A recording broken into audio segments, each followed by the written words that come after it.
Greetings, fellow ghouls and specters alike. Your ghost host with the most, Jacob Weil here. And Blue Dragon 5, here to engage in some haunted holiday hijinks by trudging through the catacombs and dusting off the cobwebs to recount our spooky selection of Halloween classics. So light the jack-o'-lanterns, suit up, and grab the candy dish as we revive and recount tonight's spooky selection. A Nightmare on Elm Street! 1, 2, Freddy's coming for you. And I guess instead of going down to the trudging the catacombs, they trudge the boiler rooms in this case. Oh yeah, the labyrinthian boiler rooms. Oh yeah. The Dragon. Nightmare on Elm Street, huh? Yeah. So this is definitely a big one in the world of like horror films and especially the slasher genre. Oh yeah. And obviously celebrating a big one, the big 4-0. This movie's 10 years older than me. Yeah. So imagine that. We already have little Blue in the comments saying, "See you in your nightmares, bitch." Mm. That is definitely something Freddy would say. Well, yeah. All right, so let's get things started. Dragon, what are your thoughts on Nightmare on Elm Street? So, in my first introduction to Freddy Krueger was actually in the bonus features of the Mask DVD. You know, the Jim Carrey Mask. Oh yeah. Yeah, because Chuck Russell directed that movie, and he directed very notably before that, and for New Line, which the same company that made the Mask. You know, he did Dream Warriors, Nightmare on Elm Street 3. And I mean, it is called the house that Freddy built. Exactly, that's the thing. So, and namely, they mentioned him because the idea of the Mask was originally, and the whole reason they greenlit the movie for the Mask originally was it was supposed to be, kind of like a new slasher movie in line with Freddy Krueger. It's kind of playing more into the later Freddy Krueger, which is kind of like funnier and only basically cartoony physics. But obviously, with Jim Carrey, we kind of lighten things up a bit for the better. And which, to be fair, is kind of how the original comic went too. Well, that's what I'm saying. But I'm saying if you look at like Act 1 of The Mask, that's essentially verbatim the comic. Only the end results were a lot more gruesome, and then so they kind of softened that and they kind of turned into something else. But the core elements are there. So the point being, though, comic Mask very much in line with kind of late stage Freddy Krueger, which is a little more kind of jokey, but also still pretty horrific and slashery. Yeah. Anyway, so they brought that up because of the Chuck Russell thing, and basically that's why he was brought onto The Mask. Originally, as a horror movie, they wanted their top horror guy. Now, so through that and pop culture osmosis, you know who Freddy Krueger is, obviously, and yeah. So for me, I'm not a horror guy. So this is the first time I watched this movie, and because I actively kind of avoided like the slasher stuff. My only in for horror is one of two things: it's either horror comedy or documentaries, or it's documentaries on the horror franchise. And the very first one that got me into that primarily was this excellent documentary, it's a shelf doc, my friend. It's Never Sleep Again. So I think you can actually someone's put it up on YouTube as well. They broke it up into like two parts because the documentary's it's a lengthy one. Yeah, I think Nightmare on Elm Street's Never Sleep Again is about 4 hours, and then you got the Jason, the Friday 13th documentary is about 7 hours. Dang. So the point being, it's a lengthy one, but it's good. And so basically through that, I really developed an appreciation and for the whole franchise of Nightmare on Elm Street and Robert Englund and everything, because I loved Robert Englund, the other stuff I saw him, and I always kind of heard like, oh yeah, he's also Freddy Krueger, but I loved him in The Batman as the Riddler, and and that was one of my favorite performances that he did, and then of course in Spectacular Spider-Man as the Vulture, and then here and there things popped up for him. They even kind of colored the Vulture differently to make him kind of like Freddy Krueger, right? I don't know how intentional that was, but yeah, I mean they had red and black where the Vulture is traditionally green, but you'd think they would have done red and green if they wanted to do full on Eh, Kruger. But it's still, I mean, I know he's colored, he's all he kind of fits the voice though, so you're not far off. I guess it's kind of fair, and like I said, like I've actually just, as you know, I've actually been watching through the Batman, the original series, or the cartoon known as the Batman, I should say. Yeah, I mean, what? did you get the season 4 yet of the Batman? No, I'm still in season 3. I think the most recent one I finished was Braun, the one where Joker becomes No, Bane. yeah, I remember you told me about Braun. I say I didn't I know if you watched any more since then. That's like actually, I think the episode I'm on right now is where they save the hyenas from the game hunter. I see, right? Yeah, there's this. I bring real quick. Yeah, the of his Riddler episodes, the best one. I'm blanking on the. I forget if it's literally just called "Riddle Me This" or something, but it's riddle in the title. It's something. Is it from season 4? I'm pretty sure because Robin was there, so I think it's season 4. Anyway, yeah. So the basically the premise of the episode, it's great. It's Batman and the Riddler are trapped in this shipping container. That's I want to say it's a shipping container that's submerged underwater. I think. And it's the point they're trapped somewhere in the shipping container, whether it's above ground or most likely underwater. It's basically the two of them are trapped, and the Riddler goes over his origin story with Batman. It's a really good performance.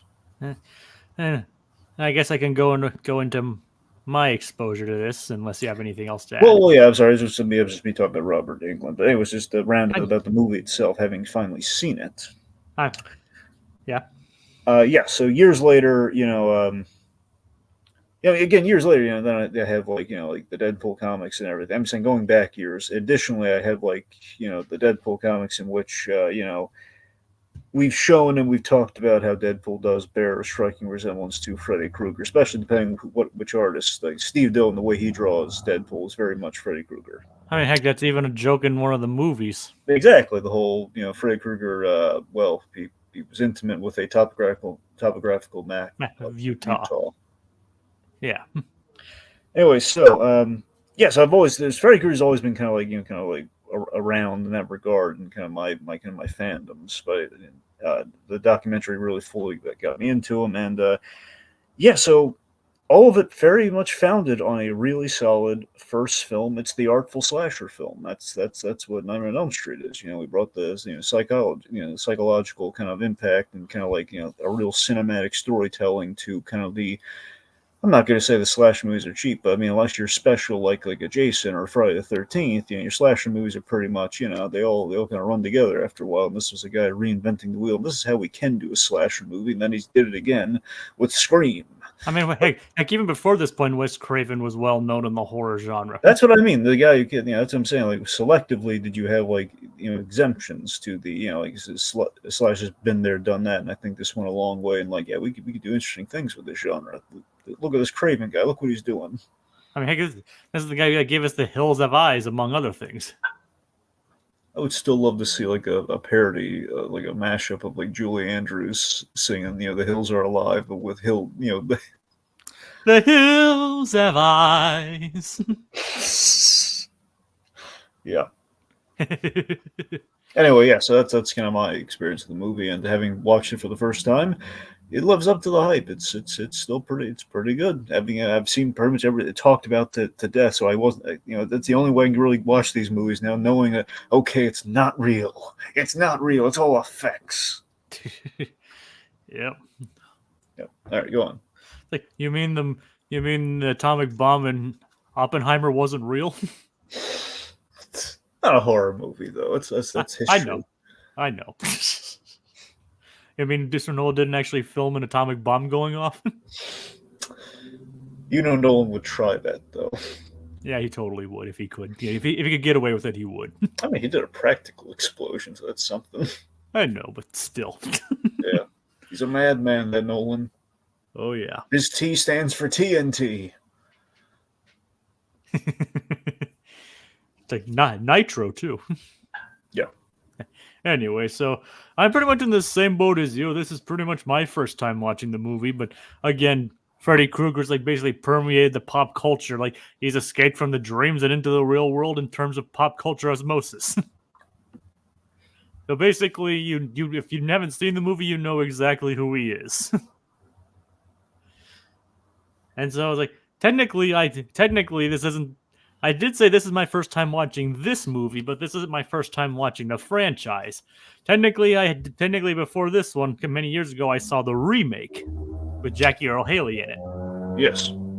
It's like I did see that one, not in theaters, mind you. I caught it on like when someone who had DVD. But I will say this one is definitely better. This one is definitely better in terms of how movies go. I mean, have you seen the remake, Dragon? It's interesting. The Never Sleep Again, which is like the definitive Nightmare on Elm Street documentary, that was made after I want to say after the same year the remake came out, and they intentionally didn't talk about it because they wanted to celebrate, kind of the classic Nightmare on Elm Street stuff. So I have not, because of that. I never watched it. I knew about it. I think I watched a few clips out of curiosity because I like Jackie Earle Haley and I think he's a solid choice for that role. But like from what I've seen, it looks like they kind of botched the makeup on him. I mean, in all honesty, he is the best part of the movie. Well, I can imagine. You would hope so. Otherwise, they'd really screw the pooch. But yeah. I mean, yeah. So yeah, this movie definitely has a lot of things going for it. It's more slow burn than I think that a lot of people would anticipate going into it. Like, I mean, contrary to like what happened later, like there's not a huge body count in this movie. only at least three people die, and that's it. Yeah. It's more like the looming threat of Freddy and everything. Well, it's three people, and we mentioned 20 children died. Yes, but obviously we don't see that. Oh, thank goodness. But in terms of like on-screen body count, it's not as high as like later films, like where he's like killing like people left and right. Oh yeah. And even like when compared to someone like Jason, he's not even killing that many people. So it's kind of interesting to see. Like this is more kind of like the slow burn, atmospheric, psychological kind of horror. As Slasher Fred points out, 4 people died: Tina, Rod, Glenn, and Nancy's mother. Okay, well, actually, I'm going to fight you on that, Slasher Fred. To be fair, Nancy's mother is, well, it's a little up in the air, but you're right. Depending on which, well, sorry, scratch that. I just realized, oh yeah, we kind of have 2 deaths on Nancy's mom, but there is a question of what's real or what's not at that point, though. Yeah, so like I said, 4 people die. Like I said, essentially 4 people die. We see 4 deaths at least. Still not a huge body count as far as slasher villains go. Yeah. Heck, even Michael Myers had more in the original Halloween. Look at it this way: death per claw. There you go. I said even Michael Myers had more in the original movie. So, but like I said, Freddy Krueger feeds off the fear, so it kind of makes sense. By the way, is a component I really liked about Krueger. I think that was ultimately kind of the sell. Is if you're asking like, are you more Freddy or Jason? Well, it's going to be Freddy. And I think fundamentally it's kind of a slasher with a scarecrow-esque gimmick to him. It's with him with that. I think that gave him stay power. It's the fact that it's about the kind of the obsessions with fear and kind of control over the dreams and the violation of the dream. Bringing the Batman back into this, if they were allowed to use Riddler, if they were allowed to use Scarecrow, they totally would have gotten Robert Englund to play him. Absolutely. Seriously, that actually would have been a really... And it's funny, the show Chuck, Chuck with Zach Levi, Robert Englund appeared in like towards the later seasons, and he was a very fear-based antagonist, and so that's the thing that we kind of played into the whole Scarecrow thing. He had like monitors that made people afraid of things, so it was the closest we got to Robert Englund playing the Scarecrow. Yep. Although technically he did kind of play a fear character in the new Teenage Mutant Ninja Turtle, and not the new one, but the 2012 Ninja Turtles show. Right. It's like he was one of the Dream Beavers. I'm not making the beaver part up. He was one of the Dream Beavers. Oh, I'm aware of that. Well, either way, he's still making his rounds, and of course, homaging his classic role as Freddy Krueger. So, heck, even in this movie, he was only called Freddy like once or twice. He was mostly called Fred in this movie. Well, yeah, I mean the actual name is Fred Krueger, so. He didn't become Freddy until later on. Yeah. Little Blue has this fun tidbit, which you'll probably get into in the background. Mhm. By the way, for those that don't know, Charles Fleischer, who played Dr. King in this movie, is also the voice of Roger Rabbit. Yep. Yeah, yeah. And this came out came a couple years before Roger Rabbit too. Oh, yeah, he's got to start somewhere. Yep. I mean, I think he was already kind of like a bit actor at this point, but I'm not sure though. Yeah. But okay, Dragon, I kind of gave my. I was saying I like the movie too. There, my background's over. Now you can get into the background. Okay, so I'm going to try and condense this because again, there's like a 4-hour documentary dedicated to all the Nightmare on Elm Street stuff. So if anyone's really, if I left anything out, just go there and watch that, kids. But This is the Cliff Notes version. yeah, this is the Cliff Notes version. So basically, it all starts. Wes Craven, who done the Hills Have Eyes at this point. He read an article about long and short of it is at the time around I guess circa the early '80s. There were these I believe Cambodian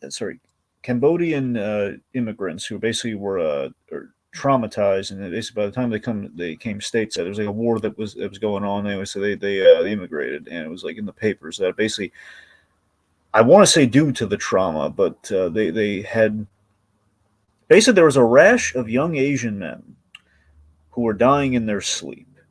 And there's like a specific case in which a kid had a fear of falling asleep. I guess his parent or his host, his parents said, they tried giving him. It was a doctor and he prescribed him sleeping pills. And basically, like one night, the kid was, they thought he finally went to sleep, and basically, like a little later into the night, he was screaming and thrashing around, and then he died in bed. He died in his sleep, and they discovered like he wasn't taking any of the sleeping pills, and he had like a Mr. Coffee machine under his bed, like in his closet or something. And so that was a real world thing that inspired the idea with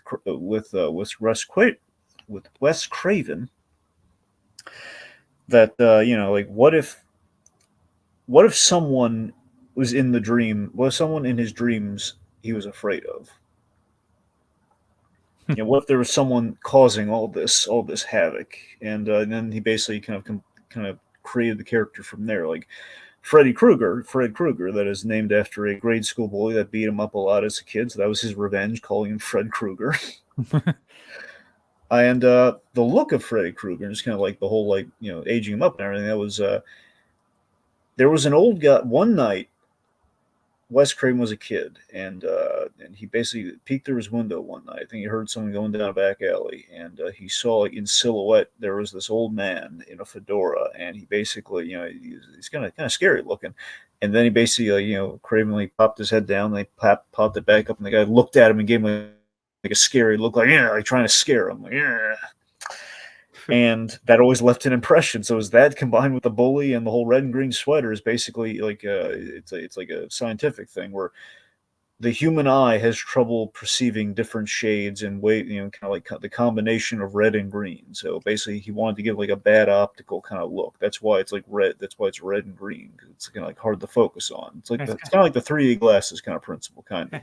And it's red and off red and off green. Exactly. So that's kind of just makes it more kind of uncomfortable looking. Exactly. So he wants to make him just kind of like irritating to the eyes, again. But again, it fits into like the whole dream logic too, of like the whole it's like you can only write on like one side of the brain kind of logic from perchance the dream from Batman animated series kind of stuff, which has been since proven untrue. Well, I know that's why I said it's like I cite that. I'm not saying it's like it's fundamental fact or anything. It's been I know, and it works in the realm of a comic book.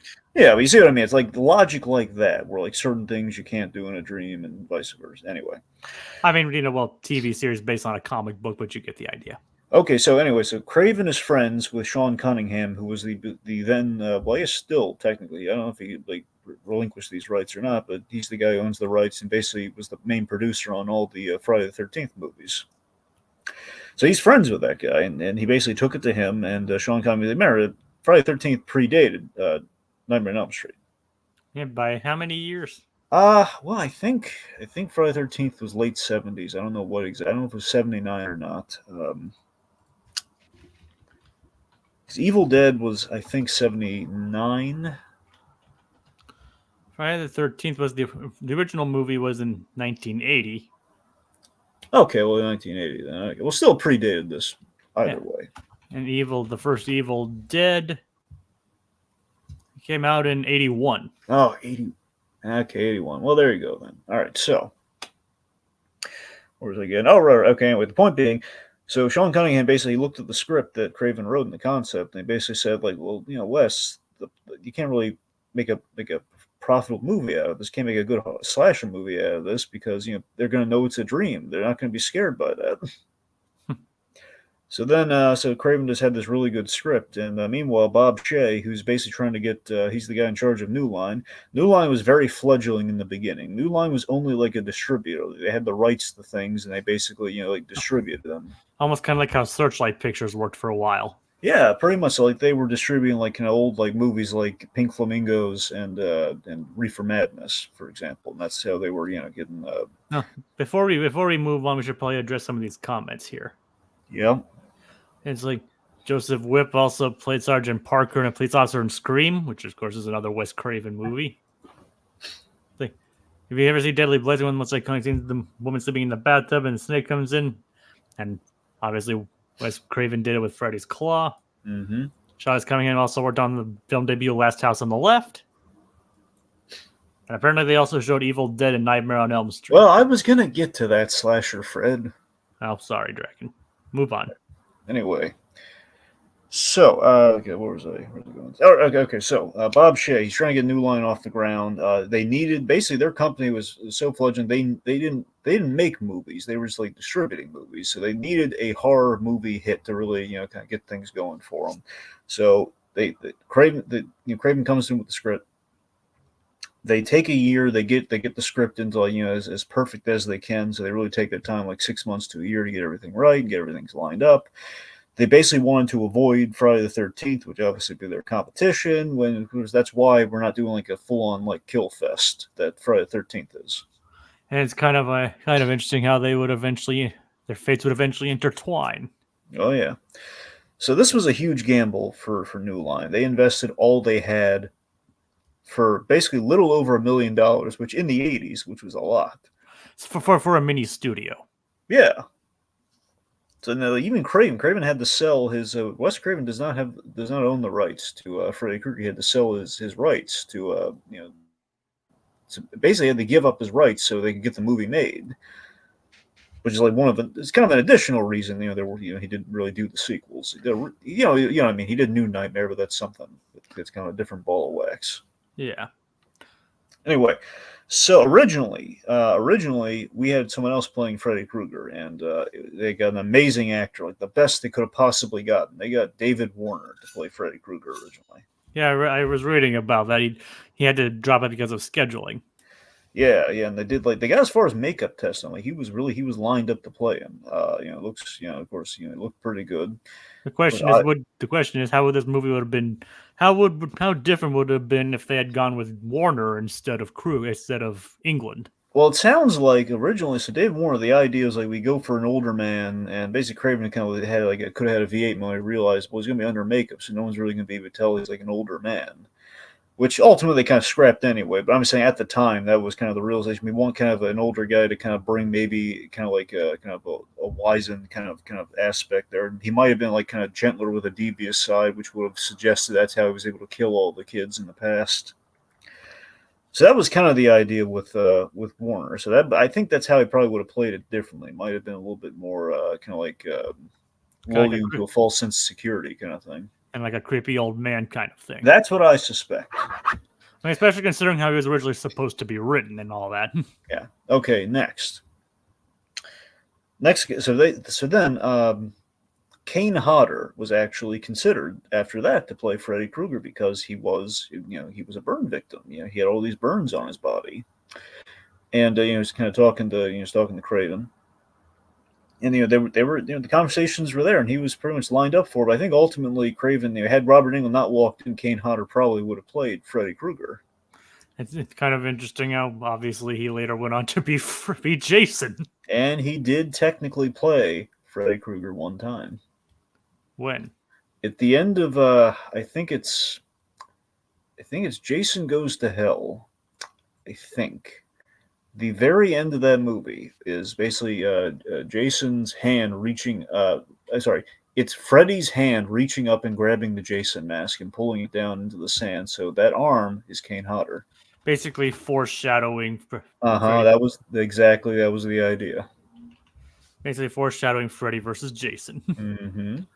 So it's like, so he's gotten to play both of them, and the ironic thing is, Kane Hodder was not in Freddy versus Jason. Which is a crime. It's he desperately wanted that to happen. And Little Blue is confirming, yes, it is Jason Goes to Hell. There you go. All right, so anyways, it really fundamentally was that, and also we really wanted an actor, and that's not to say Kane Hodder in later years didn't really. He got to stretch his dramatic, his dramatic chops, and he's really good. The way he played BTK was fantastic. But anyway, and Victor Crowley, a lot of people will probably say. But yeah, he's Robert Englund. He was at this point he was getting a little bit of notoriety. He did this TV miniseries, like a two-part miniseries thing that was all the rage. It was called V, and which basically was it's still pretty relevant, still really good from what I've seen of it. It's basically Robert Englund.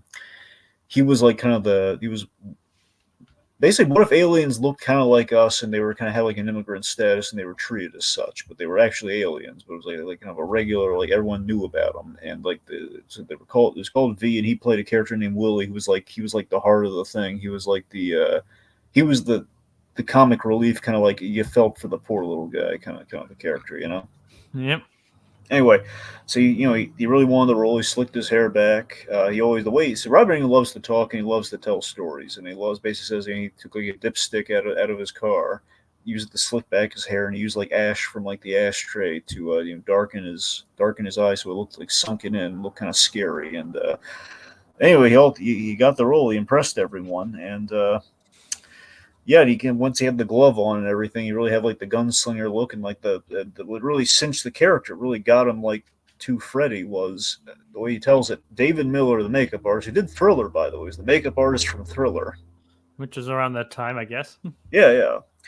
He applied his makeup. Basically, when he applied his makeup, he had to poke and prod him with the brush a lot, and it was that mixed with like all those young happy-go-lucky, he's younger happy-go-lucky, kind of like actors off to the side. He kind of made him real ticked off, like deep down. He kind of well, at least in trying to find the character, he's like, like this is all like like a jealousy of the younger generation, just an annoyance, and just that's where he kind of found like, okay, I can get why this guy wants to kill these kids. All right. he's like, oh, I'm getting all this makeup on my face, and they're just yutzing about over there. Exactly. So yeah, so that's everything's kind of fell into place. A lot of kind of a lot of this is Johnny Depp's big. This is his big break. This was Craven giving him his first role in a movie. Yeah, before he landed the role in 21 Jump Street. Yeah. And then he himself later went on to play someone with knives for fingers. Oh yeah. Well, scissors for fingers, but still. It's all relative. So it's like so Johnny Depp's career started because of sharp objects. Oh yeah. All right. So there was except if you'd rather befriend anyone, it would better be Edward Scissorhands and not Freddy Krueger. there's a game of rock paper scissors I'd love to see. Yes, it's like I said. I bet my money on if I had to choose between to be friends with either one, obviously I'd go with Edward Scissorhands. Well, yeah. Whether who'd win in a fight, I don't know. However, they both have killed people. Yes, but Freddy does it on purpose, and Edward does it more on accident. Well, yeah, you're right. I mean, yeah. I mean, yeah. So I mean, it was complicated. Let's just say that. I know it's complicated, but Edward, he's still a kind soul. He didn't know what he was doing. He didn't mean to do it. Freddy, though, he's killed 20 kids and has killed a bunch of people and killed 4 people in this movie. Like I said, I take my chances with Edward. Anyways, just to kind of summarize the production here, folks. I know you're gonna want to bring up a lot of tidbits. When we get into the conversation, bring up the tidbits because I have a few of those like kind of sprinkled throughout. So that's when they'll be brought up kind of more in some of the fun stories and anything you guys want to talk about. Just once we get into it, just again overall though, it was there was a budget crisis on this because again it was made for just like basically $1 million, which was enough, but still even nowadays that's still that would like only be inflated to like maybe 10 million or so. Yeah, so it was ambitious for a slasher film too, because like they had 80 effect shots and they only had the 26 days to shoot. And then one of the more complicated ones being him coming through the wall over coming Freddy, coming through the wall. Oh yeah. All right, so they had this. Let's just say this: they had a disastrous screening and trying to get Paramount to back the film and release it. Originally, Paramount was the hope was that we're going to sell Paramount and get a studio to distribute this, or basically a studio to kind of like help us out here. Was this already by the time they hooked up New Line? I'm saying New Line traditionally is a distribution company, and they're still like the point is like they're still hemorrhaging money on this. They're trying to get the backing of Paramount, and maybe Paramount will want to buy this from us, and it'll be like a joint production kind of a thing, like New Line and Paramount. All right. Like for example, Paramount might buy the movie from them, and therefore New Line has the money, and they are able to distribute it, or vice versa. So basically, get Paramount to distribute the film, give New Line the money they did for production and cover the distribution costs. Essentially, yeah. And then if it's successful, Paramount would have a new franchise. Yeah, exactly. So that was the hope. But Paramount, obviously, as we can tell now, backed out. Yeah, here's why. It's really funny how. So Bob Shea, he fought tooth and nail. The ending of this movie, as you can kind of tell, has a little bit of a multiple ending kind of thing, and there's a reason for that. It's because Bob Shea, everyone and their mother had like an opinion on like how the movie should end, and Bob Shea really fought for the end kill with Nancy's mom. Like Wes Craven originally wanted like a happy ending, like Freddy was gone and no more. Yeah.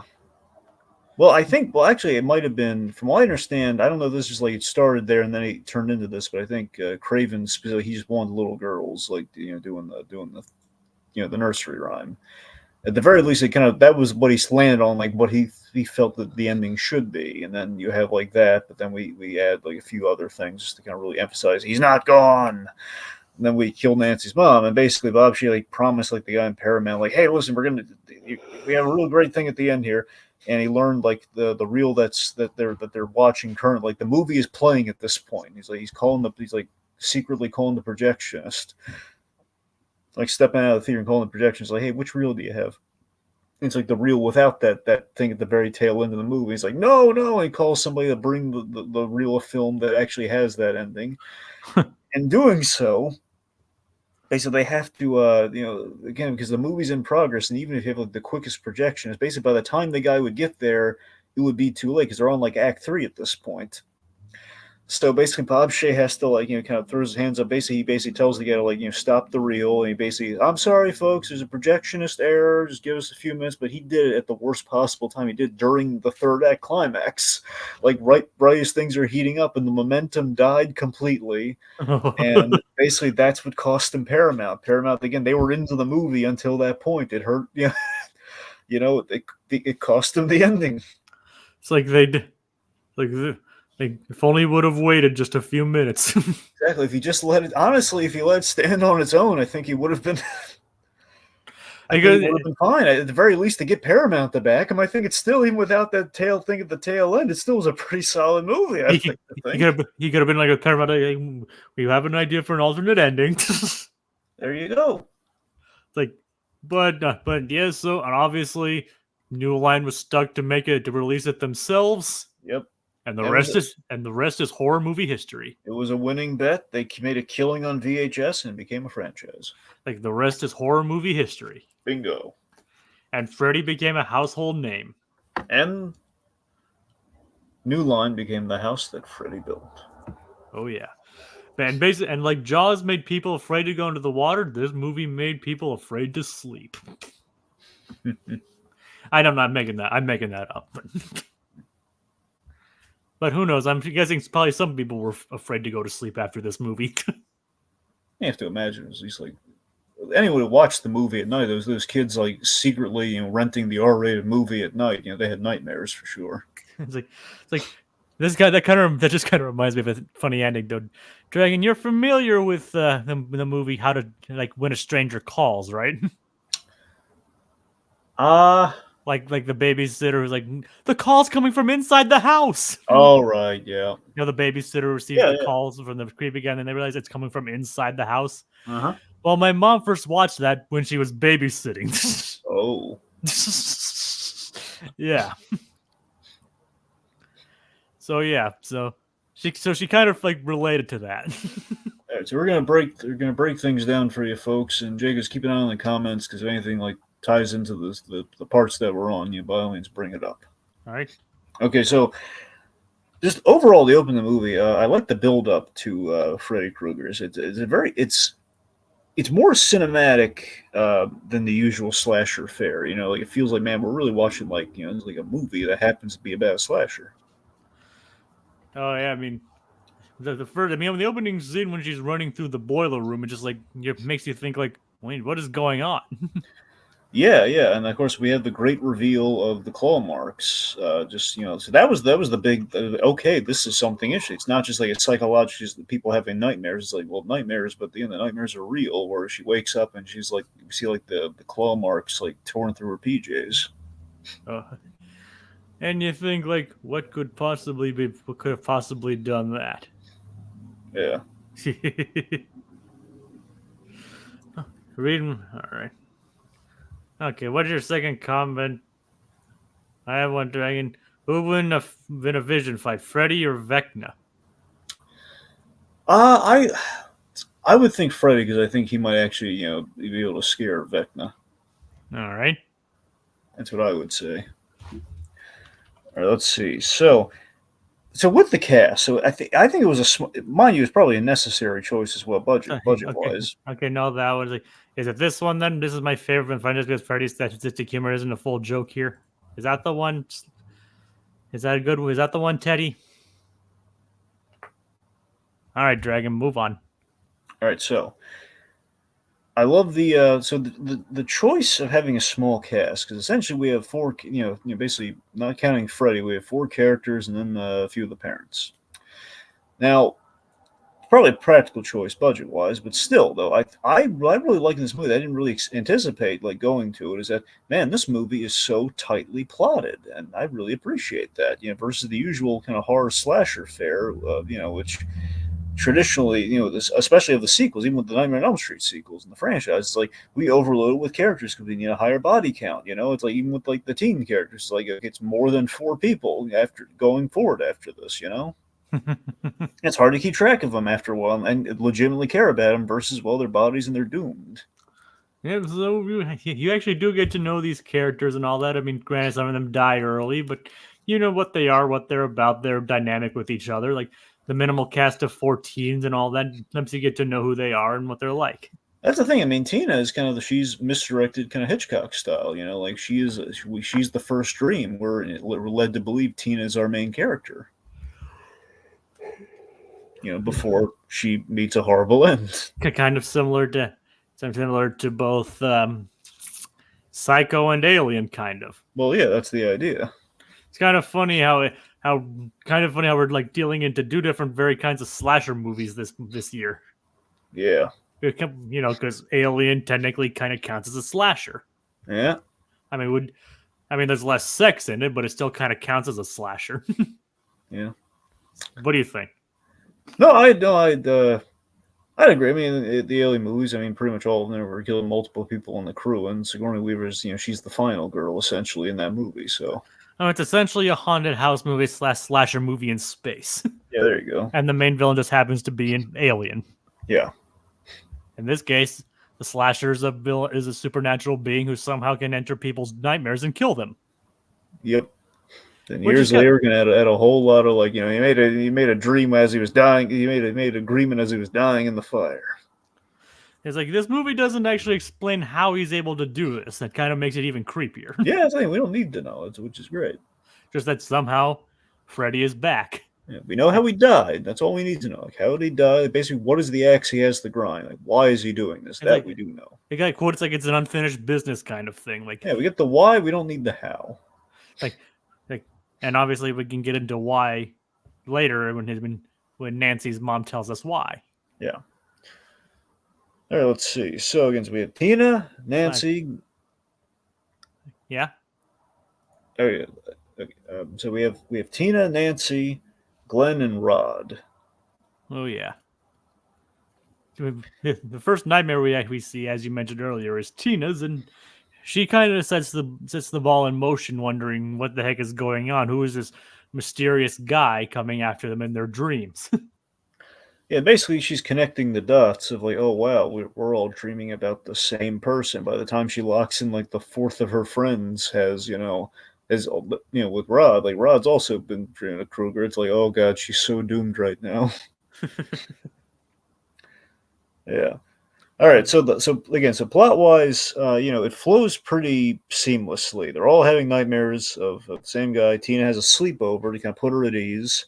Has her friends there to comfort her, which of course leads to her death. And Rod is on the hook for her murder because it's a very invisible man kind of crime where it's like we see it like, well, I mean, I didn't do it, but He was. how's he going to disprove that? It's a locked room murder kind of. Except we the audience actually do know how it happened. Like we see like as she's like she's like like flailing around, and in reality we see the slash marks come across her torso. Mm-hmm. Oh yeah. I mean, one can only imagine. I can only imagine like what seeing that would actually be like in real life. Like you see your girlfriend or partner or whatever floating around, thrashing about in the air, and then all of a sudden you see it get torn up by someone completely invisible. Yeah, that's the thing. It never really occurred to me. Oh yeah, he's in that room, and he's on the hook for that because how the heck is he going to prove otherwise? Yeah, I mean, like her blood's there. He's the only one in the room with her. The room's locked. We've established he has a knife. Yep, but Okay, yeah. admittedly, him having the knife, that's kind of a thing where there are some 80, there's obviously we have 80s isms in this where we have, so apparently when they show us, you might be able to tell or not. So this is a Latino actor, but at the time in the 80s, Latino actors, it was kind of hard to get like big roles. So they basically played him as stereotypical Italian to kind of cover that fact. And it was like he had like a different name and everything. They had like a stage name. I'm blanking on what it was, but it was like Nick something. It was anyway. The point being, this poor actor too. Anyway, he is so it's the fact that he's a classic greaser Italian. He's got a switchblade knife. He'll pull that on a dime just to establish he may or may not be a murderer. Of course, we the audience know he's not. But even then, I like how we have our stereotypes, but we also we subvert them a little. Where after the murder, he is when he goes out to Nancy, there's a lot of vulnerability there, and you feel for this kid, despite his braggadocio earlier. Can you imagine Danny Zuko versus Freddy Krueger? Oh god. I can only imagine what that'd be like. Well, put him in a barber chair and give him a haircut. Yeah, that's what would happen. Yeah, there you go. And if anything, it would like. Obviously, that's John Travolta's worst nightmare. If anything, Freddy would turn that into like a Sweeney Todd sequence where he's in the barber chair and he slashes his throat. Which you could argue he could also do with Johnny Depp, but let's not dwell on that right now. Well, I'm just saying. I know, but I get why you said Sweeney Todd and all that and brought Johnny Depp into that, but yeah. I'm talking about if he was going against Danny Zuko. You're right. Anyway, but it is kind of funny how that would turn out. And speaking of which, Glenn. So Glenn, he is, we say Glenn's a jock because of the whole. Here's the thing: in the script, Glenn was supposed to be kind of an all-American kind of jock and probably buffer and like very much '80s fodder. But Wes Craven's daughter was head over heels for Johnny Depp, just looking at him like, oh man, he's so dreamy. Like, yeah, you got to put him in the movie, Dad. It was like between like him and some other guy. And it's like, I understand. Yes. Like Charlie Sheen was up for the role. I thought. Yeah, well, that's the thing. So a couple, believe it or not, you know who was friends with Johnny Depp at this time? Jackie Earle Haley. Yeah, Jackie Earle Haley. I actually read that earlier. It's like that's me too. I had no idea about that until today. Like, oh wow, that is so serendipitous. And then who would later go on to play Freddy Krueger? Yeah. It's funny how things work out, isn't it? It is. It is. But yeah, so Charlie Sheen, he basically wanted too much money. That's why that's why. So he was in the running, but then he just wanted too much money. Which clearly, New Line did not have. Yeah, and again, so yeah, he dropped. So either that, or it's like it's like conflicting. Like either it was too much, he was asking for too much money, or he didn't really understand the concept of the script, didn't think it would catch on. Yeah. I heard it like both. Like one party says one thing, he says another thing. It's the whole thing. Do you know how bad the money situation was at New Line on this movie? Like probably shoestring. Oh no, I'm going to tell you. You're not going to believe this. Okay, I'm going to tell you. Okay, they basically they had a they had a they had the payment for their composer. Basically, it was being brought over by a guy. I think it was their I forget if he was like their music effects guy or not, but it was somebody. They had somebody on the production who was basically delivering the money to the composer, and basically on the way he got into a car accident. And if I have it right, the car accident may or may not have killed somebody, and he skipped town with the money. Oh God. So that's the thing. So they had basically they had the call the composer basically said, look, we promise we're gonna pay. She's gonna like trust, and hedge their bets.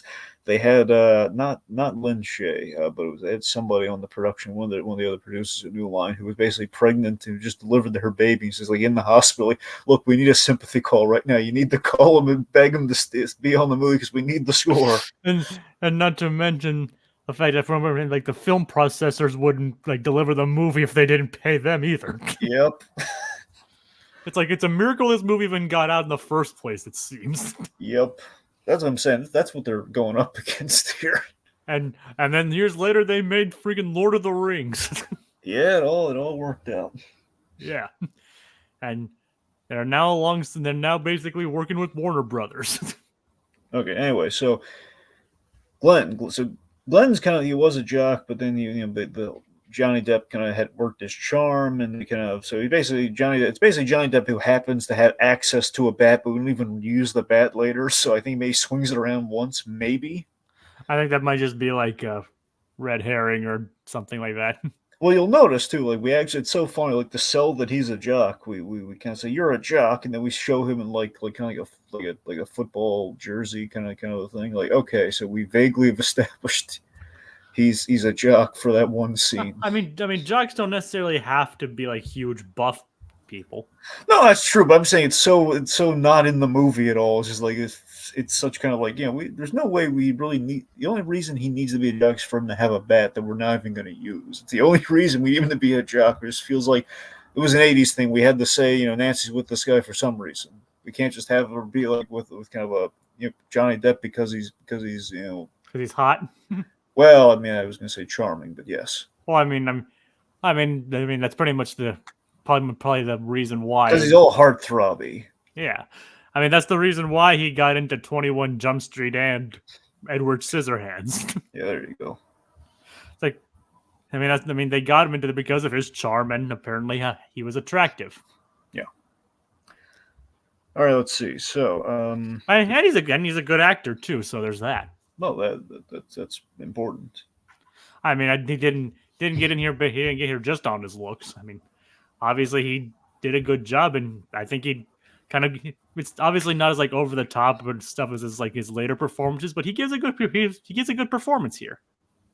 Yeah, kind of an understated one is like the concerned boyfriend, who eventually dies. Very horrifically. Oh yeah, but we'll get to that.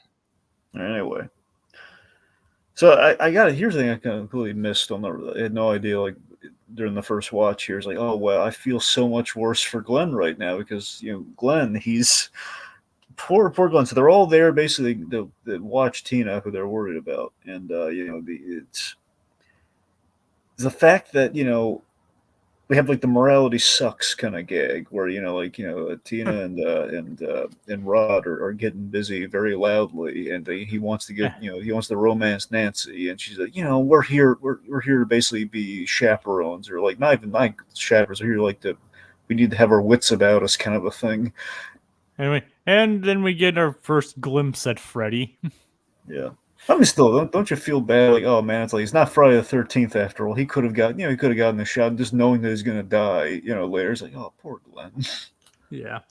But we see that, if I remember correctly, this is when we see our first sign of Freddy, when he looms over Glenn in the wall. Yep, looms over Glenn, and then Nancy. Nancy's when we have the famous wall effect. Oh yeah. It's like which I believe was just accomplished by like lighting and like a stretchable wall that looks like a wall. Yeah. I don't exactly remember what substance it was, but it was like just a stretchy fabric that was like made to look like a wall. And achieving lighting, they made it look like Freddy was looming over them. Anyway, so Tina does not fare so well. We see her running away. We have like the stretching arms effect, and also we have like here's the thing: we see that Freddy loves to intimidate and like basically toy with his victims. Like he's chasing her, he's extending the arms. play with his victims. Yeah, and the finger removal thing just for the heck of it, just because he's crazy. And he likes to basically like to psychologically torment them. Like it's like if it's like, look at me, I could do this all day, but if I do it to you, you're gonna die. And of course, when she tries to fight back, he lets her tear his face off. And again, and kind of like against how he would become later on, he doesn't actually speak much in this movie. No, no. I mean, Freddy does like speak every time he's in a nightmare, but it's like one or like a line or two here and there. I mean, the big line being, "This is God." It's like, oh my God, this is God. It's a great line for him. It is like he's basically in the world of dreams, the world of nightmares. At this point, he is the God. Mm-hmm. Or like, I'm your boyfriend now, Nancy. Yeah, those are the two lines. And also the fact that he's looking through a phone. Which is by the way, I think Langenkamp got to keep that thing, by the way. Well, it's a nice memento. Oh, yeah. It's like, hey, remember that time Freddy Krueger licked you through a phone? Not only that, okay, so she's doing that, then when they do New Nightmare, they reference the phone gag in which Freddy has like the Freddy tongue is wrapped completely around her head. Oh God! So she had to do that. So yeah. And of course, that movie also gave another iconic Freddy line. Yep. Welcome to prime time, bitch. Well, that was the third one. That was the third one? Yeah, that's the third one, because that's basically, I forget which girl, but basically... I could have sworn that was from New Nightmare. No, it's not from New Nightmare. Trust me, it's from Dream Warriors. Okay, I believe you. Welcome to, I think it's Jennifer, like, hello, Jennifer, it's your time for your big break on TV. And then he says the line, and then he shoves her head right in the glass of the TV, because it's Freddy turning into the TV, which is it's a really cool effect. And you're right, it is 3, so I was mistaken. There you go. All right, so we have what I like to call... But it's still an iconic line. Anyway, so of course, Tina dies very horrifically, thrown around the place, splashes, splashing blood. It's horrible. And by the way they achieved that rotating room, like big room on a gimbal, so that's a practical. So that's how you get her to fly up the ceiling like that. It's not wires. It's like when she's flying initially, like hovering off the sheets. Yeah, that's wires. But when she's like being dragged up the side, that's gravity, kids. Yeah, they pulled in. Like I said, they had to do what they can with only $1 million budget. And $1 million doesn't buy you a lot, even in 1980 money. Yeah. You need clever filmmakers, kids. And really good makeup artists. And fortunately, they got Wes Craven. Oh, yeah. That's what I'm saying. They had a really competent cinematic filmmaker on this. Like, can we just point out how great of a name Wes Craven is for a horror director? Oh, it's great. I mean, just the name Craven alone. Love it. Oh, yeah. He basically laid the groundwork for a lot of modern horror. Well, yeah. And of course, it's so sad that he passed, by the way, because he passed early. He passed he passed at 60, and it was a brain cancer thing. 2015, right? Yeah, it sounds about right. It was a little after. I know it was after 2010. I don't know how soon after. I think 2016 is right, but or 2015 might be right. But his legacy lives on. Thank goodness. All right, so after the death, we have expo cops. I like to call them, where we have basically we literally list off everything we need to know about About the Tina. Yep. It's like, okay, where's reading the script on that one? But we do have the wonderful John Saxton. So I love John Saxton as Lieutenant Thompson. Here's this Donald. He is Nancy's dad. Nancy's dad. I might have a soft spot for good cop dads because of my affinity for Jim Gordon. That's probably the case there. I won't lie. But he's so seriously how cool. I think the coolest thing he did in this movie. Seriously, I was shocked by how cool it is in context. When Nancy's like is talking to Rod, and of course I know we're kind of rooting for Rod in this moment, but still, when like he thinks his daughter, like he's probably like, walking out the door and he sees like her, like like hears like a scream for help, and he shows up there and he sees it's his daughter, like right on cue. Convenient as it may seem, for him to show up right at that second during that conversation, he shows up and he pulls the gun, he saves his kid. Like, yeah. That's what a good police officer and a good father does. God bless John Saxton. Is it Saxton or Saxon? I think there's a T in there, but I'm looking at the wiki right now. It's Saxon, just Saxon. Oh, so there is no T. No. Okay, I wrote it wrong then. Yeah, so John Saxon. Oh, and he just died in 2020. Yeah, that I did hear about. Yeah. Point of John Saxon rocks. He had quite a bit of history too. I mean, well, that's the thing. That's how they were able to get him, Jacob. Is that the actors who played the parents were actually kind of like formerly big stars. It's kind of the Tarantino principle. Like in their heyday, these guys were big, but they're at a point in their careers where it really worked out for New Line, where they would take a low fee, and they got acting talent. Nice. All right, so I mean, obviously it paid off. Indubitably. So, Marge. So we have there's a tense relationship between Nancy's parents here, and I think the implication is Marge is a little haunted by what happened with Kruger, and I think that may have driven a wedge between the parents over time, perhaps. And that's subtext, mind you. Don't say that. It's implied that they're divorced because he's not at the house, right? I mean, what do you think? Like, are they married? He just works a lot, or do you think they're divorced? I mean, I think considering he's the office, you're talking about like Thompson, right? I mean, yeah. I think it's more like they work a lot, or he works a lot.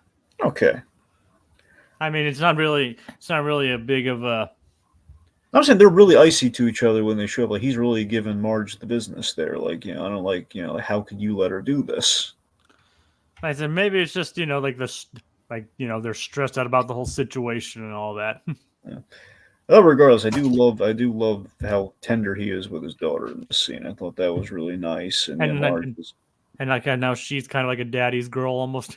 No, absolutely. And the mom though, she's given what she knows, she could be a little nicer, Nancy. She's saying, "You're not taking your friend's death seriously." Oh, come on, man! It just happened. Yeah.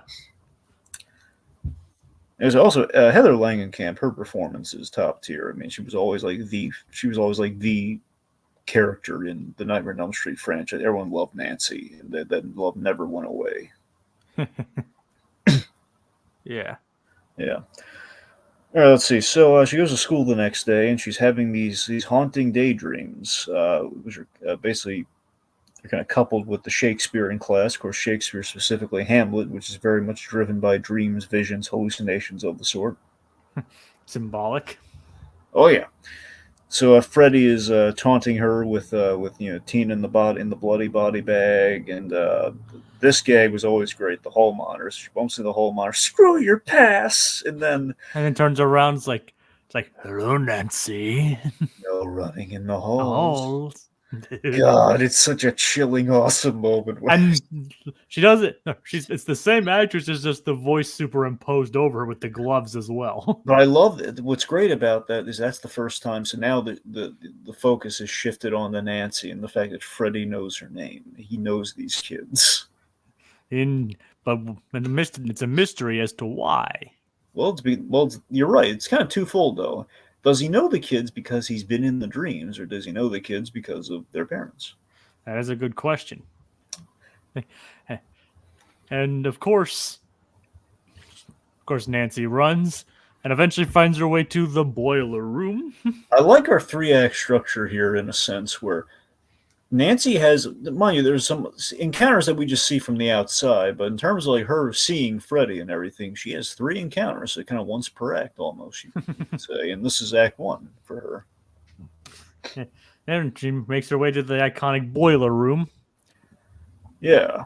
And Freddy's lair, which I liked so far the methodology, at least in this first movie. Which again, you got to remember when you look at this first movie, Wes Craven did not expect a franchise or anything. He did not want sequels. He basically looked at this as a one and done. So there's a really kind of good depth to the character here, where Freddy's methodology is he's bringing them to the boiler room. He presumably killed all his other his other 20 child victims. So that's why every time you go into Freddy's world in these dreams, he's leading you to that boiler room, at least initially. but Nancy has the idea to wake herself up out of the dream by burning herself in one of the pipes.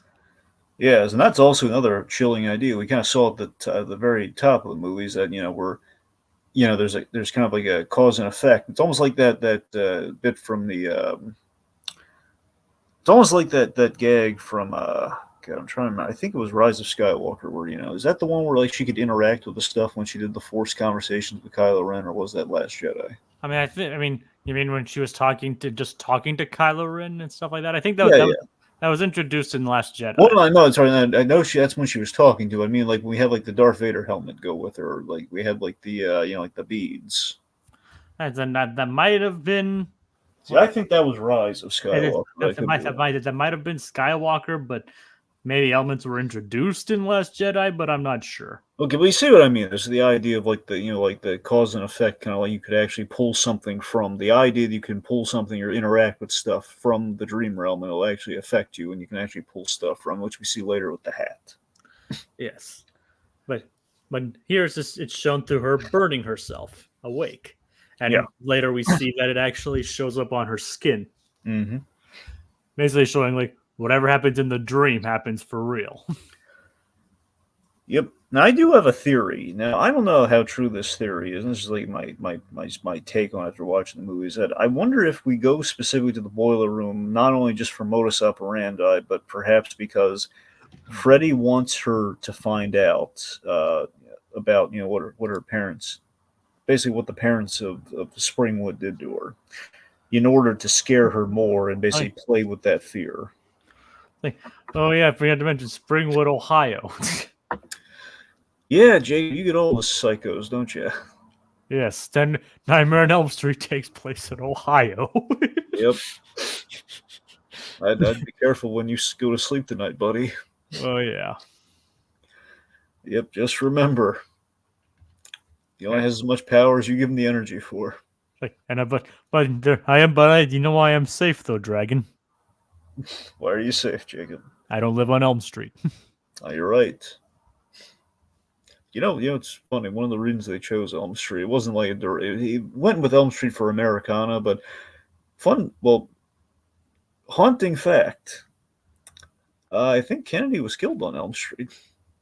Is that the reason why Wes Craven went with Elm Street? No, I'm saying he went for Americana, but I think it was like an additional reason. So I mean, he found out about it too. I think he's very well read, so he might have Elm Street was primarily made because it sounds like that, but I think the other is like if you look at like literally where they would be, And Elm Street's like a very common name. Yeah, that's the thing. There's really Elm Street everywhere. So I think that's what I'm saying. Primarily because of the whole it's everywhere and it's kind of Americana. That's the main reason why.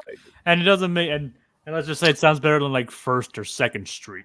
Oh yeah. Okay. So anyway. So we have the iconic bathtub scene.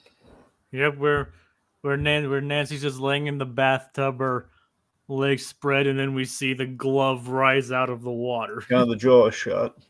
Basically, yeah. Basically, like she's not even safe in the bath. So what you see that follows is essentially how they shot that, where there's a big tank underneath the tub, and so that's kind of how they're doing that. And it looks really great too. Is the idea that I love that with the dream logic. I love the idea that she kind of like drifts asleep for a moment in the tub.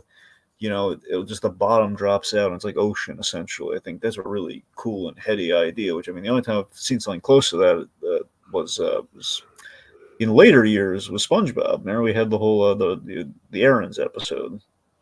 The errands, yep. Yeah, where basically Squidward he turns Yep, into a I know. squid suddenly and he chases him.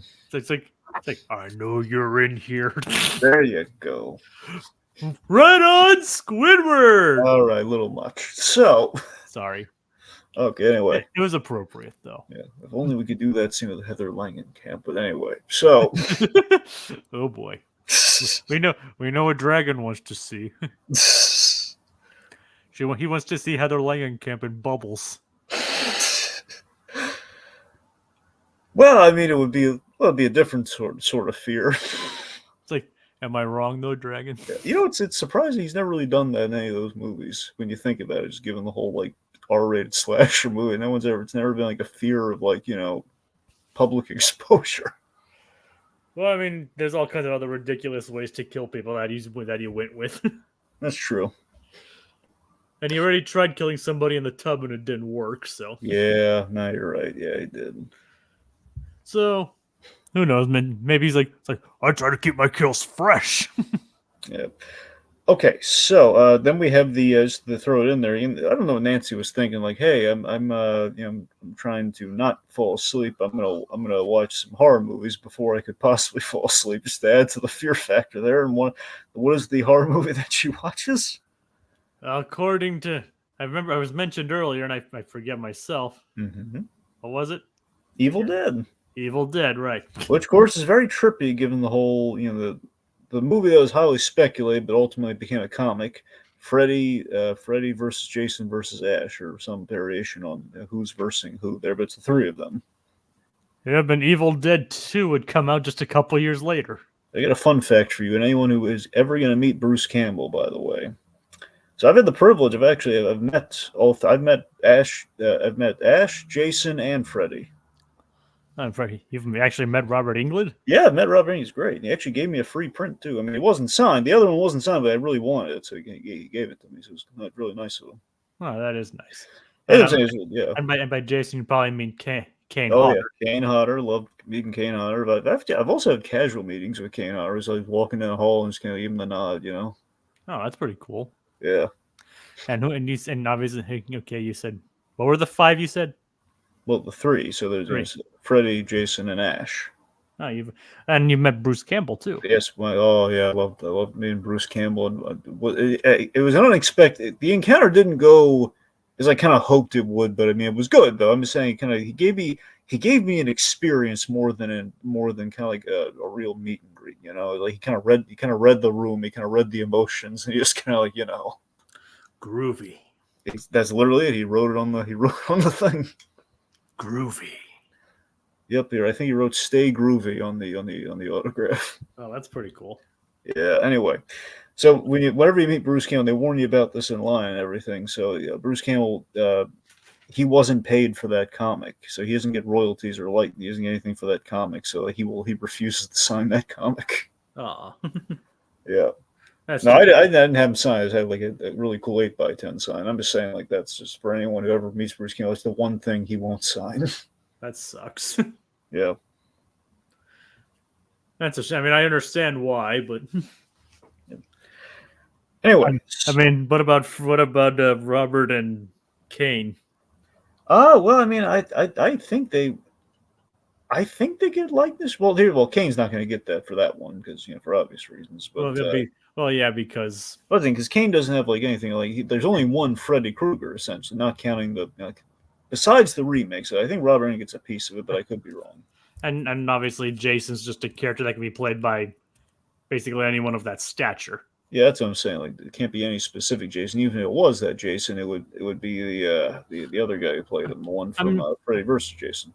I mean, I know he wouldn't necessarily be the likeness thing, but he probably would. But having Kane Hodder sign, who's arguably the most well-known Jason, sign it. Yeah, no, I'm sure he would. Yeah, I think they would sign. Like they don't I don't think they have a bone to pick with. Like, Bruce Campbell's the kind of guy he'll call people out on that sort of stuff. Like, hey, not the fans. Like, well, he'll playfully josh the fans, but he's a man of principle. That Campbell. Well, it's good to have him see him have standards. Oh yeah. Okay, so Glenn is asked to stand guard to Nancy. Now, again, in hindsight, there are two moments in this movie in relation to Glenn that had Nancy just been a little more specific with the ask, things might have worked out a little better for her here. Like, okay, Glenn, I'm going to go to sleep. I'm going to fight the guy in our dreams, or I'm going to find the guy in our dreams. Okay, just wake me up. Okay. In this case, it's like, in hindsight here, it's just like stand guard says, okay. He just doesn't really ask any follow up questions. It's like stand guard, okay. And he falls asleep. Oh yeah. Anyway, so she sees that Freddy is going after Rod next. This is dream number 2 here between these two. Anyway, so they chases Nancy to the house after kind of finding him, and then we have some awesome money shots. Specifically, I think my favorite money shot in the whole movie is a lot of people are going to tell you the whole him coming through the wall, which is great, but I love him crashing through that mirror when she says, "It's only a dream," and then crashes through the. That is such an awesome shot, and the way it's shot too is just like it's in shadow and everything. He looks at his most intimidating, and she's literally saved by the bell, the alarm clock bell. Oh yeah. Yep, and then we have they try to save Rod, but because he's in the jail cell, and they can't convince her father to let him see Rod before it's too late, and makes it look like he hung himself. Yeah, which again, it's kind of an invisible man kind of crime, It's like the whole locker room thing, like you said. Yep, it's the Freddy makes the bed sheets into a makeshift rope, and then basically hangs Rod with it. And again, looks like a suicide.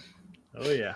Now, what I really like about this too is I like that Freddy's crimes, most traditionally, at least in this first film, are very much almost like a serial killer. And it's all because of how he operates. They would all be in a bedroom setting. All the crime scenes are beds. Yep. Be it a bedroom or a jail cell. Yeah, using the bedding from the bed in the jail cell. Yeah. Well, there is one death that isn't exactly a bedroom, but well, we started as a bedroom death though, so it kind of counts. I mean, I'm talking about like where he killed the mother at the end. Well, no, I'm saying that when he seemingly killed the mother first in the bed, then we killed her again. But I'm saying it's like technically same person is killed in a bed, but then we actually kill him. At least in quote. It's very vague. Yeah. Right. Anyway, so okay. Point being, now here's a lot. I will call this set. Okay, so after Rod's death, we go to Rod's funeral. Now, in hindsight, this probably should have been Tina's funeral. Maybe they already had her funeral off screen. I mean, that's the thing, but doesn't it feel weird that okay, so look, I'm not saying Rod didn't deserve a funeral, but I'm saying characters in that movie would probably argue like, hey, he killed our daughter, most likely. I just wish we had like a line that exonerated Rod, like maybe it's a killer that got in there with him or something, or like because it just seems like it was made to look like a suicide, so I don't think that exonerates Rod. I think it's just gonna like the accused murderer gets a funeral, let alone he gets a funeral that I'm sure Tina's parents would be unhappy about. Yeah, I see what you mean. I'm sure Rod had family though, so maybe they, it's just them doing a funeral. So I mean, look, I'm not saying it's like a big crawl in the movie. It just feels. I bring this up because in the later Nightmare on Elm Street films, there's like gobs of funerals. Like you have tons of funeral scenes, which is so funny when you really look at like how many times we do that. All right, anyway, so at the funeral, Nancy describes Fred Krueger to her parents, and Nancy's mom says, "Okay, look, I'm gonna nip this in the bud." He takes her for a sleep study, which is a really good idea and makes a lot of sense, and that's where we get Dr. King. Charles Fleischer. Yep, and again, I love the whole nightmare kind of like done via statistics. We have like the little dream monitor thing, like little like it's almost like the brainwave heart monitor, not the lie detector, little Earth, like the Richter scale thing. And then the thing is with this, we don't even actually get to see Nancy's nightmare this time. Yeah, and I thought that was a really good idea. We're seeing what they see on the outside, and it's awfully her fear response is off the charts. And Nancy's actually getting hurt. I love when she gets so panicked that like we're gonna sedate you. It's like no, because if she gets sedated, she'll never wake up. But and then another big reveal. She pulls out the hat Which was great. Like she got the SOB's hat. with a But I love fedora. that's her proof though. That is her proof, and that's the thing. So she's got indisputable proof. Like she's got a hat from thin air. Oh yeah, a fedora nonetheless too. Admittedly, after this, with his name's on the inside of it too. Remember, like it says Fred Krueger inside the hat. Oh yeah, it's like I don't know. Do you think it was like smart of him to like tag his own name inside his hat? Well, I mean that's the thing. It was his hat, and he I just know. he's like I think it Hey, made for him it made sense. I didn't know. It's like he had it like that when he died. Yeah. It's like he died with the hat. Yep. So now he's forever stuck with that hat that has his name in it, written in it. Mhm. At least it wasn't written on his underwear, Oh yeah. or maybe it was, and we just don't see it. I'm not saying that's not the case. Yep. But she pulls out the hat, and that's where she didn't actually like openly reveal like the name of the name he had inside the hat, but Tina's mother at that point, I mean not Tina's mother, but Marge definitely should have been asking some more questions at that point. Yeah, I mean, look. To be fair, Marge, I think she should stop trying with the whole like Nancy get some sleep. But like, really, Marge? I mean, you literally said this whole. Clearly, sleep is not the solution here, especially after what you just saw. Excuse me. I mean, sleep usually is a good cure for this kind of stuff, but Not in not this when specific case. not when not when you're dealing with a literal sleep paralysis serial killer. Yep. All right, so then we get Freddy Krueger's backstory. So Freddy Krueger was a child murderer. There's an implication that he was a child molester, but they soft pedaled that because at the time they were making the movie, there was like a lot of molestation things going on in the news, and it just seemed like it wasn't a good idea. Plus, It's there's kind of like a too soon, poor taste kind of thing. yeah, but again, I like that. It's Robert Englund always viewed it as it's almost more intimate than the whole molestation thing in the fact that it's like he's violating someone's dream. He's basically raping someone's mind essentially when he goes in because it's as personal as you can get, and he knows all the fears and all the hopes and dreams, and he uses that against people. So there's like an internal And violation thing there. So being that, then his implication of okay, so before why did he have the kids in the first place and they would murder him? So the subtext is there. and they actually did bring the molestation point back in for the remake. Yeah, So they did bring that part back. there you go. And the idea too is that he's always been he lusts after the final girl because Nancy's the one who got away. So there's always that. Yeah, it's like they definitely kind of a psychological villain in this one. Yep. Anyways, the point he's a real dirtbag, and then he got off because of a technicality. Oh yeah. And So basically, the Marge and the other people in Elm Street basically gave good old Krueger some street justice.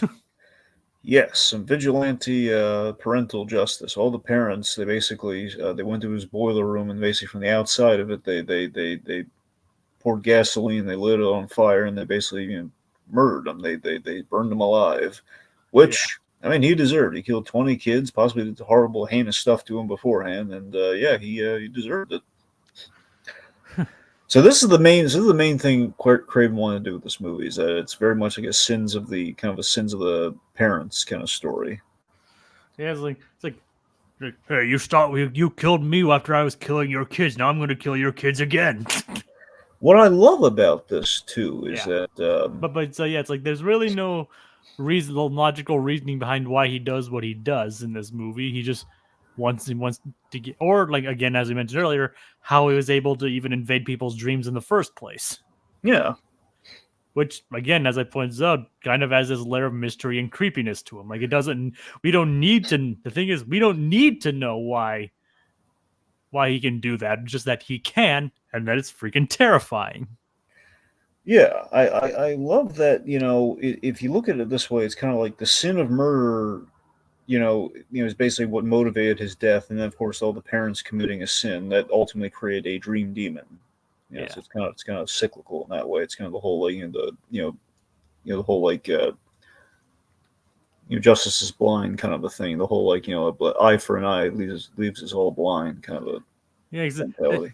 except except except this eye for an eye thing. Except he kind of murdered 20 kids, so I think at that point and got off on technicalities. So Yeah. his revenge is definitely misplaced. Yeah, but I mean the thing is he sees it as just, obviously, but we're not supposed to. of course.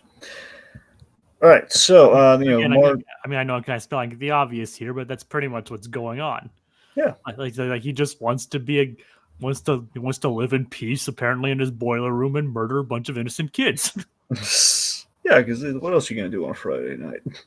I mean, obviously, we're obviously do something like this, I guess. Well, then again, podcast didn't really exist back then. I guess you could do radio, but Well, that's things. It's Freddy Krueger. Like on Fridays, he's gonna watch Phineas and Ferb, and he's gonna like basically dissect it. it's like, yeah, I mean, who would do that? Yeah, some nuts, some you know Yeah, they, I they mean, were the ones who should be committed. Give them the sleep study. I'll tell you that. it's kind of funny that the episode we're discussing kind of also involves some kind of sleep demon. Yeah, yeah. Well, we'll get to that. We'll get to that on Friday. Yep. So it's again like, what else are you gonna do on Friday? Like, why don't you just like go rent a movie or something? They had like blockbusters in '84. Well, they did, but this is like at the latest it was in the '70s because it was Yeah, I know, but even then, there's other stuff you could do in the '70s on a right. Friday night. That's true. Obviously, he got his some people, listen to records, like curl up and read a book, or go camping. He murders children. Yep. What are you gonna do? If anyone's probably picked up on, we don't like murdering children. Well, I would hope not. Yeah, that's the thing. It's just we're very against what Freddy Krueger's been doing. I mean, in general, I'm against murdering people in general, but Well, yeah, but you definitely don't murder kids. Like especially children. But yeah, that's the thing. Yeah, but I mean, and Freddy, he was a serial killer too. yeah, that's the thing. Yeah, It's like, so obviously we don't advocate for murder if we didn't make that clear. yeah. I mean, just 100% clear, we do not advocate for murder or even any kind of vigilante street justice, like setting someone on fire. Yeah. I mean, what do you think, Dragon? I mean, it's not a go-to. Yeah, I mean, obviously in the realms of fiction, they were well deserving, or they obviously. I mean, you have plotted like the torture of Obi-Wan Kenobi like in a lot of horrific ways. Like, you we and I, both have. yeah, we both did that. It wasn't. Don't pin it on just me. I'm not pinning it just on you, but you made it into like a fun game. I know. But like I said, in the realm of fiction, they were entirely justified. And That's what I mean. I'm just saying, in the realm of fiction, we've done some pretty heinous things. like, but I'm saying if somebody was to do that in reality, it would be still pretty a heinous crime, but an understandable one. We've sauteed a platypus, once or twice. Oh yeah, like that's all on you. The gritty reboot's all on you.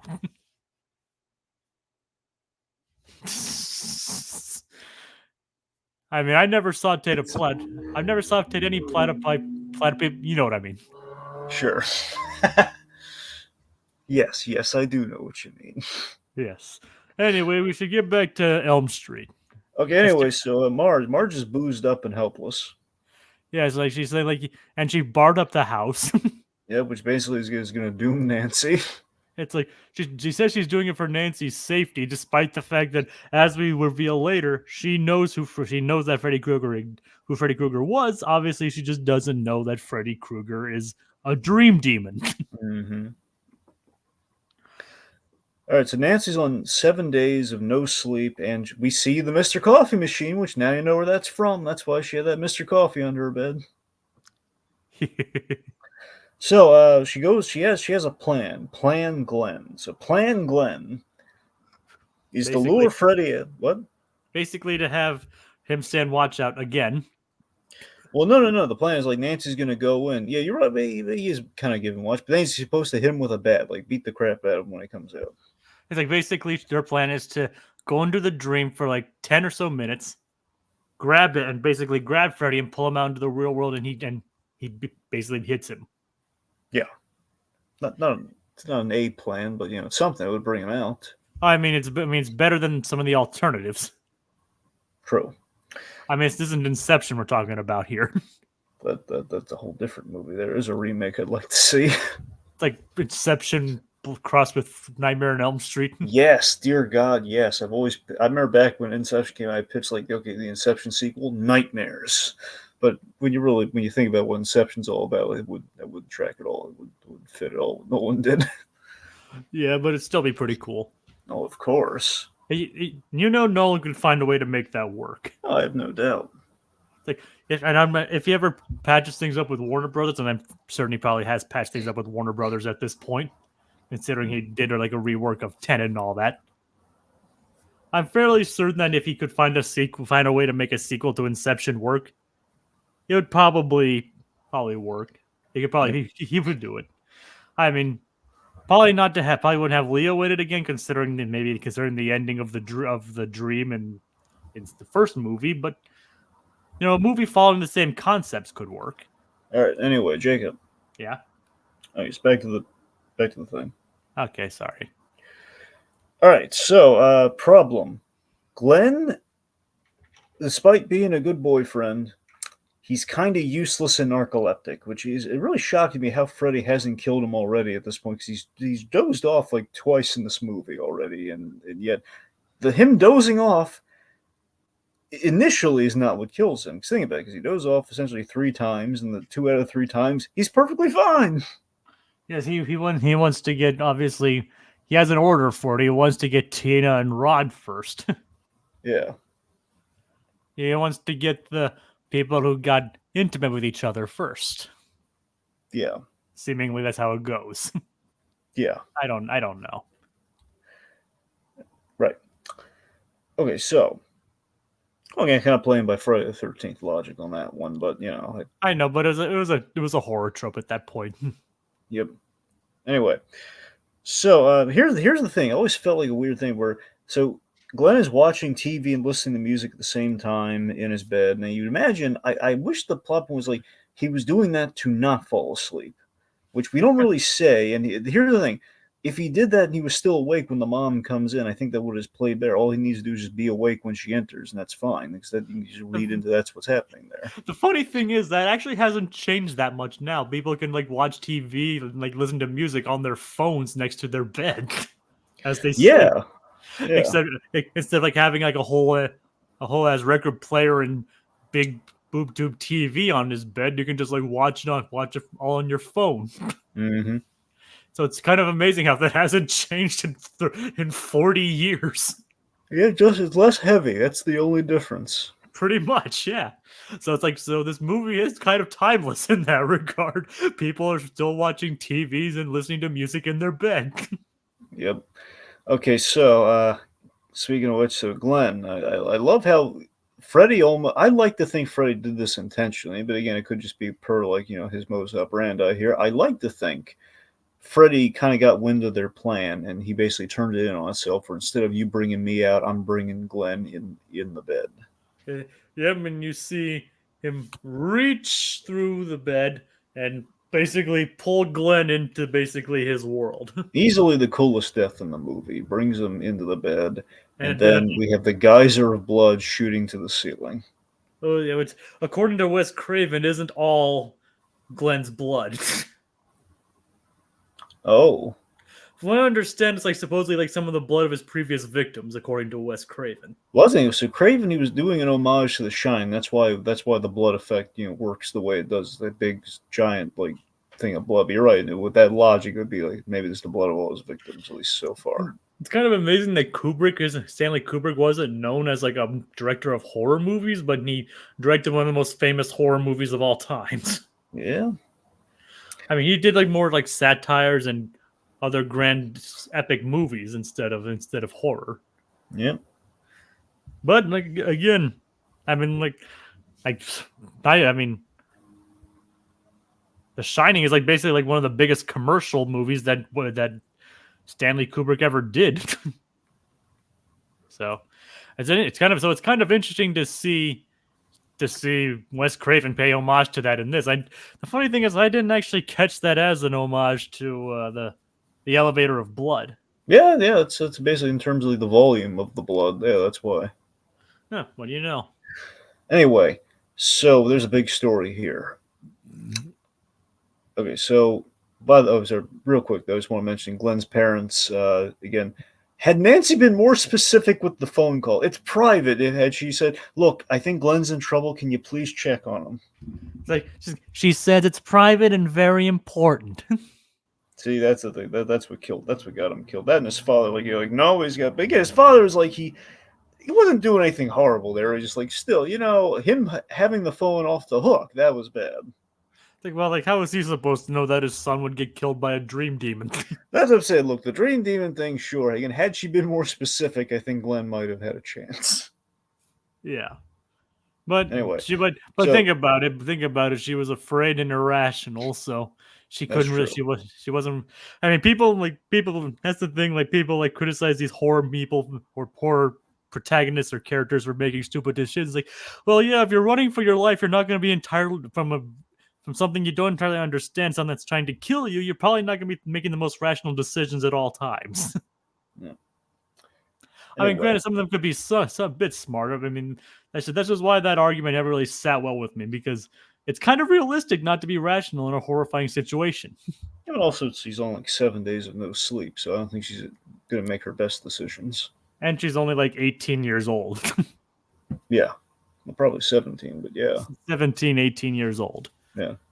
I mean, I think Heather Langenkamp at the time was only 19, but... Well, yeah, that's what I'm saying. I'm saying the whole she's still in school thing, so, In the movie, but in the movie, yeah, she's in about the movie, yeah. 17 to 18 years old. So it's like, so we see poor Johnny Depp get dragged down into the mattress. It's like, yes. So the way they shot this. Yeah. Oh boy. Okay, so what happened was, so the way this works, they reused the room from Tina's death. So basically they have it's seemingly very simple, right? Okay, so we have a bed, we have blood. So the way we get it to look the way it does, like spurting to the ceiling, is we just turn the room upside down and it just spills out, right? Pretty simple. Yep. So what they didn't account for, again, this being a low budget production, what they did was what happened was they had this rig where basically it's a bunch of metal barrels, with gallons and gallons of blood in them for this effect, and it's basically all rigged like to kind of go like when they hit the button or whatever once they're upside down. So it goes off seemingly without a hitch, but then two things happen. So when the blood spills to the ceiling, they didn't account for the light on the top of the ceiling. Oh no! So that's a working light, Jacob. So that means that the poor guy is hitting the switch up there by these metal barrels with all this liquid that's running up it. He got the shock of a lifetime. So a bunch of crew guys got shocked. Oh no! And then I don't know if it was purely because of the shock, if there are any servos or anything going here, but essentially, in addition to that, I don't think it was a pure like an electrical thing after that, but I think basically that coupled with the fact that all this liquid just hitting this essentially a wooden gimbal of a room, the weight of all this gallons and gallons of fake blood is like sloshing around, and basically the room is now spinning out of control because like the weight distribution they didn't account for. Oh no! So it's like these crew guys are like going crazy, and like the blood spilling out from everywhere, and like spilling on them, and probably some of it electrified. So that's what. So then Oh my god! So yeah. So that shot is impressive, and it was not easy to do. It's a miracle they got it out as well as it did, and the only thing that happened was like the record player like going back into place. Yep. It's a miracle that that's barely even noticeable. So props to them. Yeah, literally. Yeah, I mean that scene obviously, as you pointed out, was probably not easy to pull off. Like No. I mean, but it pulled off, and it's an iconic horror moment. And when they cleaned it up, it was used in Break Into Electric Boogaloo. Are you being serious? No, seriously, yeah. Like when they do they have people dancing up the side of a room in that movie. That's they use the same room from Nightmare on Elm Street. Oh my god. That's how they do it. You use the again. You get so. By the way, I should have mentioned this earlier. The idea for how they shoot this with the room and like basically the whole idea of like someone going up the side of a room like that. It's Fred Astaire. Like Fred Astaire famously danced like upside down like on a room, and that's how they did that effect, and that's where Wes Craven got the idea. A different Fred. Oh yeah. And then they later roller skated of the well, not roller skate. I'm thinking of Xanadu, but they danced and then they danced in Breaking 2 Electric Boogaloo. Oh yeah. Okay, so our climax. So our climax here is so Nancy. And thus Johnny Depp's film debut ends with him being brutally sucked into a bed. Yep.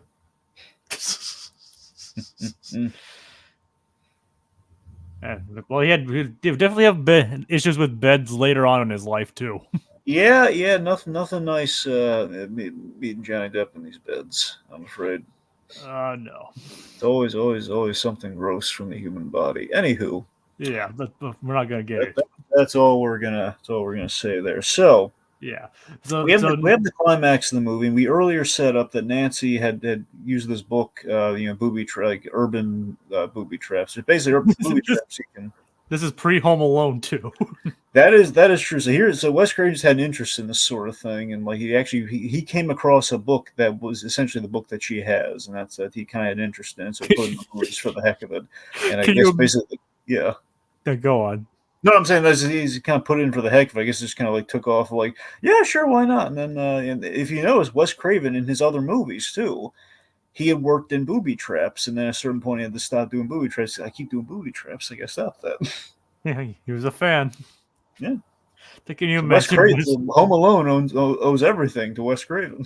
Can you imagine Wes Craven directing Home Alone?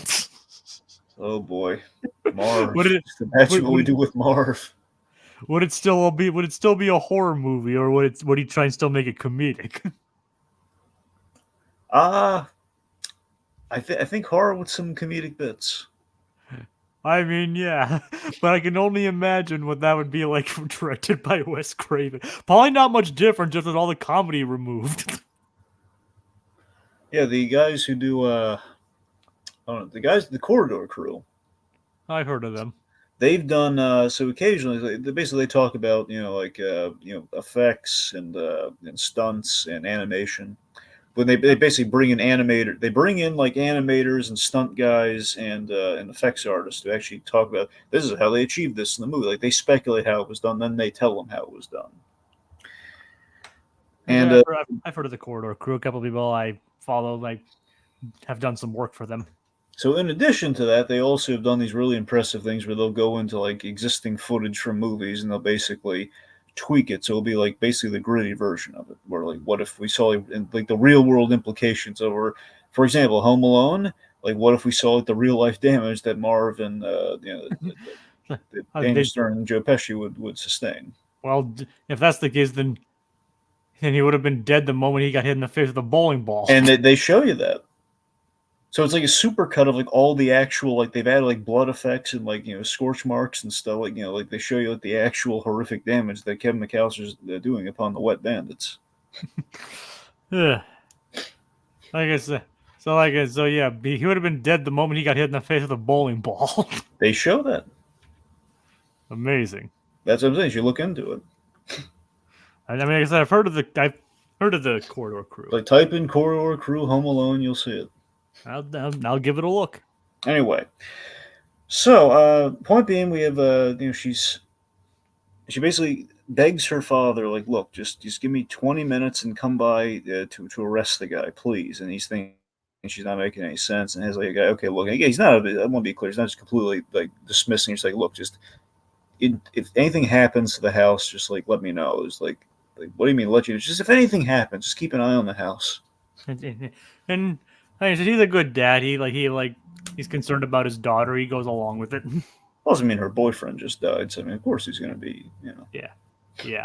Anyway, I mean, I was like, and of course another kind of good line, kind of a darkly morbid line. It's like, It's like you don't need a body bag, you need a mop. I love It's the like gag with like where's the corner? Where's the corner? He's puking his guts out. yeah, it's like a little bit of morbid humor there, if you can even call it humor. But Yep. So it actually was a deleted scene where Glenn's body was spit up at the end, but again works better as is. yeah, probably was it actually filmed or was it like Yeah, an no, it idea? was actually filmed. They just deleted it. That's the thing. They filmed it. The MPA told them to cut it out, and I think it was probably for the best. Sometimes the MPA does have some good ideas, Right. Well, or the, or it's what's just now known as the MPA. well, they got rid of the extra letters. Oh, yeah, you're right. It's no longer the Motion Picture Association of America. It's just the Motion Picture Association. I mean, I guess that may make sense. And the point being, the MPA, Yeah. they I forget if that they've done this. They've asked them to edit or cut out certain bits from Never on Elm Street films. I think that one was either just like a story thing. I think Wes Craven just said they didn't need that, so that one may not have been the MPA. But earlier though, when Tina's body comes out and splashes him in the face, they want him to cut that. Yeah, so I think they edited it down, or basically the version that we saw might have been just like again, It's kind of amazing, just like even how they like decide cutting a few seconds of film can completely change the rating. oh yeah, It's like that's a I whole mean, nother conversation. We go down the rabbit hole with the MPA I and mean, how that works. I mean, look at Raiders of the Lost Ark. Yeah, Like to avoid the R rating, basically all they did was put a flame in front of Belloc's face. mm-hmm. And heck, Temple of Doom is one of the reasons why PG-13 was created in the first place. The other reason is Gremlins. Oh yeah, funny how both of them involved Spielberg. Yep, Spielberg created the PG-13 rating. because he was that edgy. Oh yeah. Anyway, so Yeah. she's got 20 minutes to set up these booby traps from her book to basically drag Freddy into our world. Now, I will call BS on this. Okay, she said to her father 20 minutes. There's no way she's gonna be able to set up all those booby traps and then fall asleep and get them out there in 20 minutes. Oh yeah. Because there's a decent amount of booby traps. It's gonna take more than like 10 minutes to set up. Well, she does manage to do it, and she does go to sleep and finds and comes across the old dream demon himself. And then he follows her, and we have our awesome kind of third act kind of battle here, in which she's the final girl, she's the final victim, and there's this great bit of the booby traps are working their magic, and then she seemingly she wakes up, and seemingly it seems like it didn't work, and he's not there. Nope, no, he's there. And then but he shows to be more vulnerable in the real world. Mm-hmm. And he's like, he even like gets hit by the door, falls down the stairs.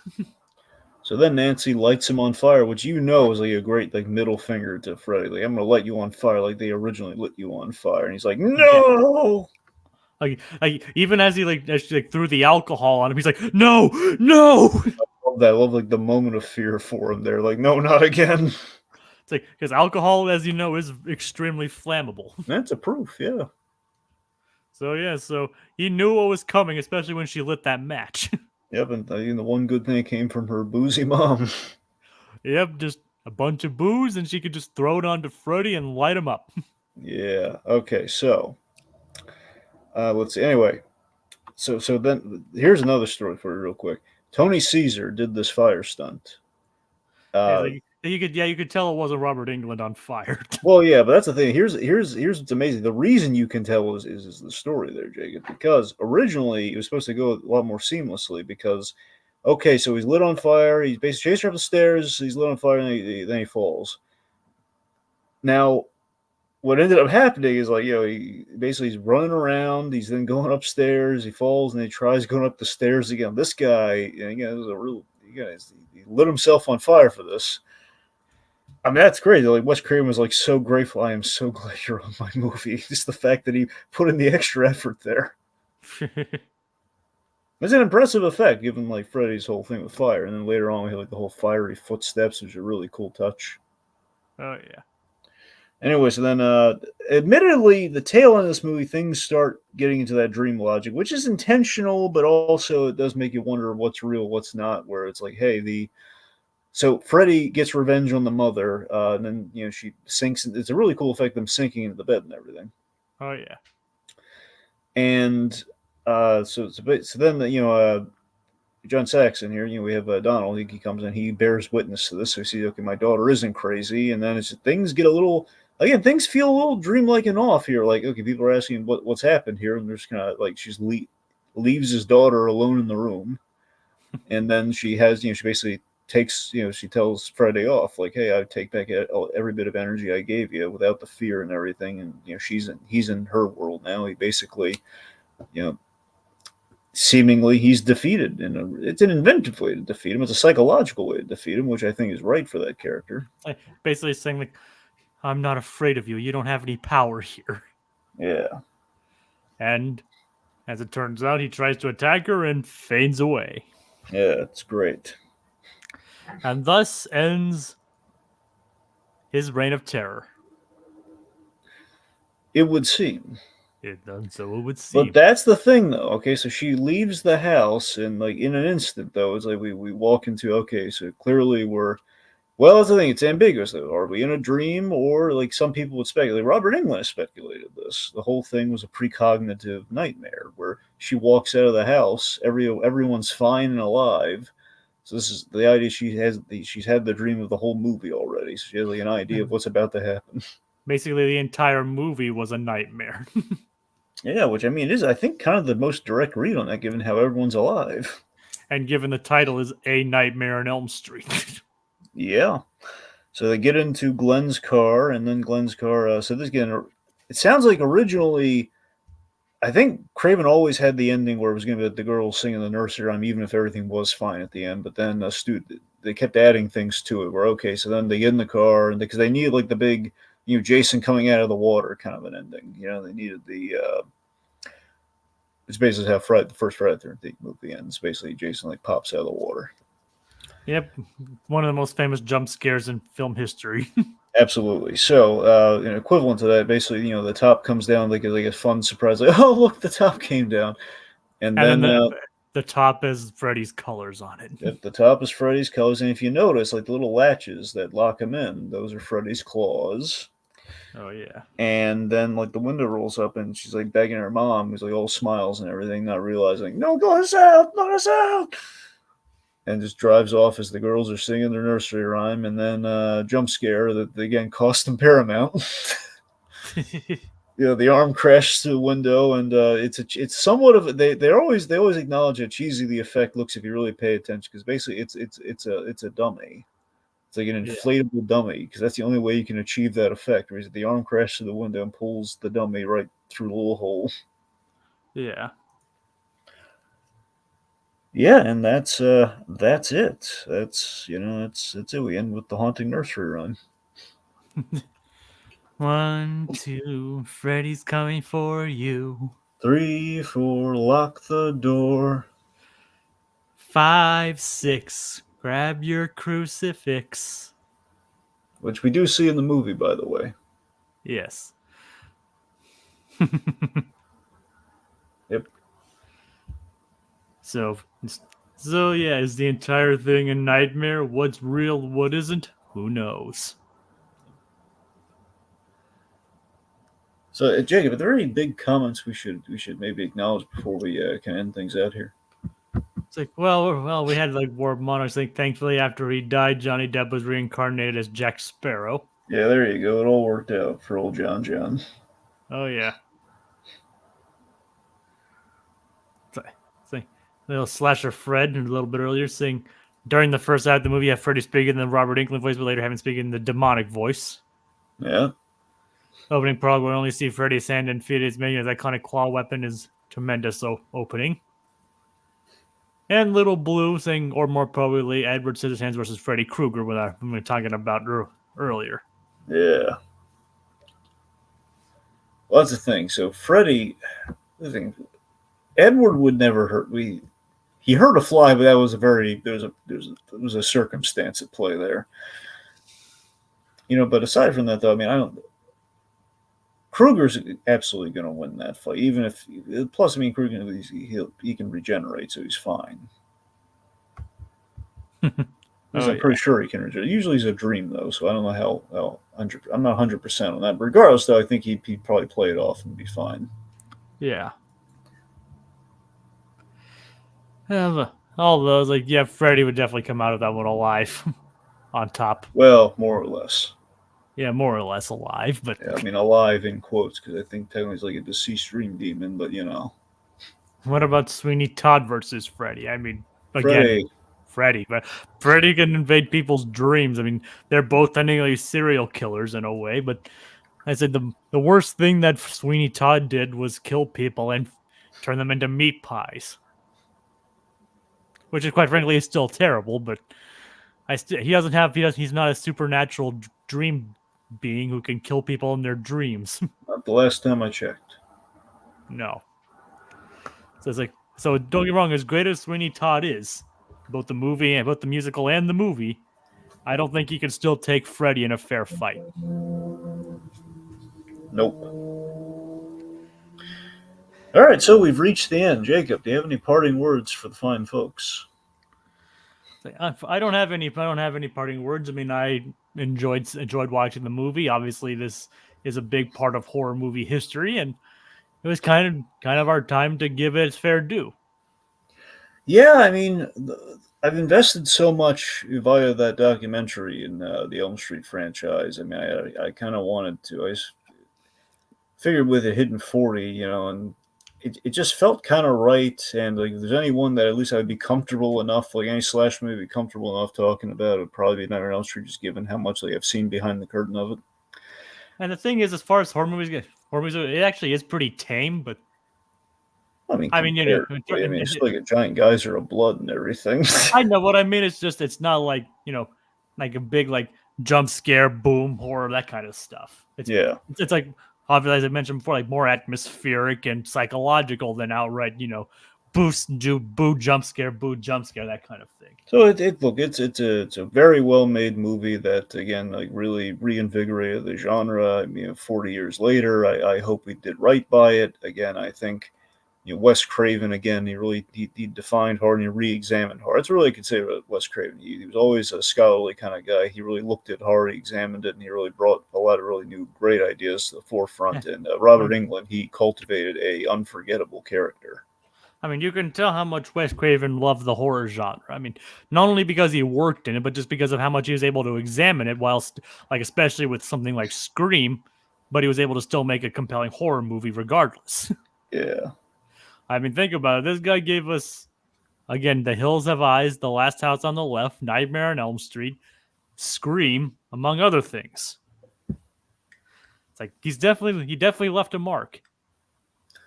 4, to be exact. Oh yeah. Claw marks.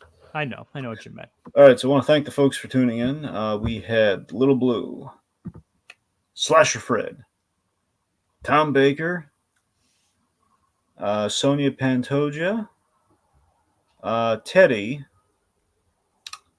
and Warp Monarch. All right, Dreg, why don't you take us out? Jacob, are you sure about that? All right. Yes. All right, folks. That's the end of tonight's spooky selection. Yes. And our spirits grow weary, but they'll be stronger than ever next time as we engage in even more haunted holiday hijinks.